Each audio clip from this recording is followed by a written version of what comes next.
আচ্ছা, যদি নামাজ রোজা হজ জাকাত এগুলো সবের কাজ হয়, এগুলো যদি ভালো কাজ হয়, আমি আপনাকে প্রশ্ন করি, রমাদানের ঈদের দিন, ঈদুল ফিতরের দিন কোনো ব্যক্তি যদি রোজা রাখে সওয়াব হবে?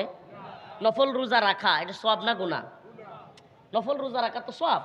নফল রোজা রাখা সওয়াব না গুনাহ? আমার কথা বুঝতেছেন? ইমানের মৌলিক কিছু কথা আপনাদেরকে বলি। আরে ভাই, এই সেলিব্রিটিজম, এই হাজার হাজার মানুষ, এগুলো তো কালকে নাই হয়ে যাবে। এগুলো হয়তো আমাকে কেউ স্মরণীয় রাখবে না। এগুলোতে কোনো কিছু যায় আসে না। আমি রফিকুল ইসলাম মাদানী, রাত্রে এখনই মারা যেতে পারি, আপনি মারা যেতে পারেন। আসুন না একটু ইমানের বেসিক এবং মৌলিক কথাগুলো শুনি, যেগুলোর কারণে আসলে আমি ইমানদার হব, প্রকৃতপক্ষে নিজেকে প্রশ্ন করতে পারবো আমি কি আসলে ইমানদার। সুবহানাল্লাহ। এইভাবে তো কখনো ভাইবা দেখি নাই। আমি কি আসলে ইমানদার, নাকি আমার মধ্যে নিফাক আছে? আমি কি আসলে ইমানদার, নাকি আমি কোনো দলের গোলামি করতেছি আল্লাহর গোলামি বাদ দিয়া, নাকি আমি কোনো নেতার গোলামি করতেছি আল্লাহর গোলামি বাদ দিয়া? এই কথাগুলো একটু মিলা, প্রিয় ভাইরা আমার। তো বলতেছিলাম যে আমার মালিক আল্লাহ, তাইলে তাওহীদ আর রুবুবিয়্যার ক্ষেত্রে আমি মনে করতেছি নামাজ রোজা হজ জাকাত এটা ইবাদত।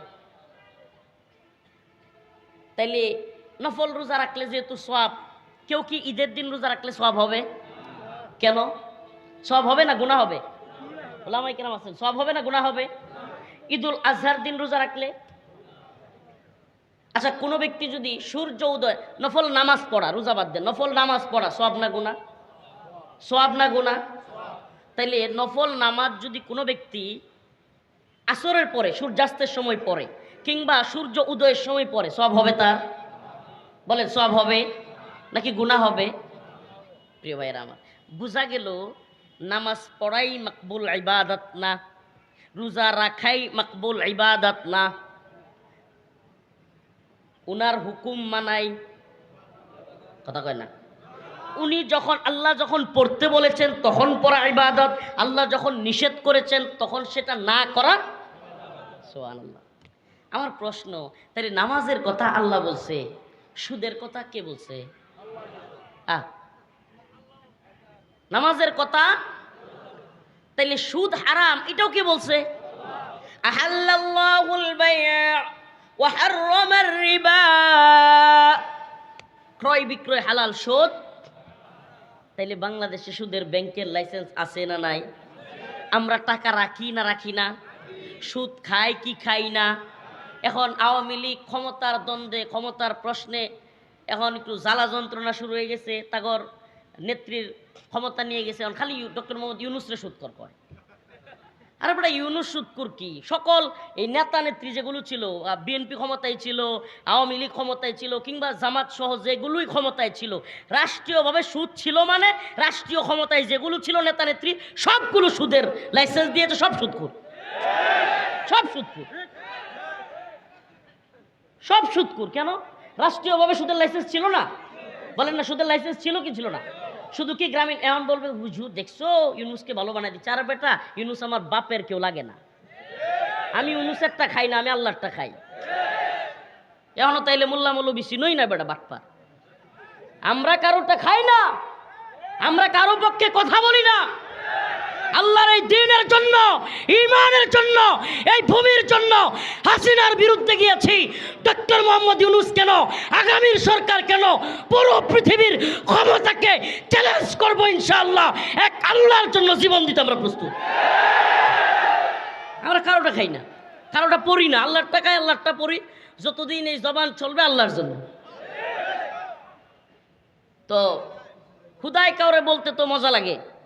আমারে মাঝে মাঝে অনেকেই বলে হুজুর মন খুইলা কথা বলবেন, এখন তো আওয়ামী লীগ নেই। আমি গাইবান্ধা গেছি, গোবিন্দগঞ্জ, পলাশবাড়ি, তো ওই এলাকাটা জামাত ইসলামের অধ্যুষিত, বেশিরভাগ জামাত ইসলামের লোক। তো এরা বলতেছে হুজুর মন খুলে কথা বলবেন, এখানে কোনো সমস্যা নাই।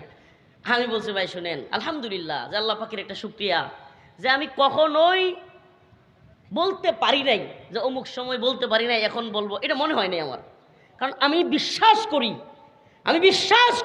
আমি গুনাহগার, কিন্তু আমি বিশ্বাস করি জমিন কার? আন্নাল আরদ ওয়ারিসুহা ইবাদিয়াস সালিহুন, জমিন আল্লাহর, আর ইমানদার হিসেবে এই জমিনের একমাত্র ওয়ারিস হলো মুমিনরা। তাইলে এই জমিনে কখন কেডা ক্ষমতায় আইলো গেল এই ঘোড়ার ডিমের চিন্তা আমরা করি না।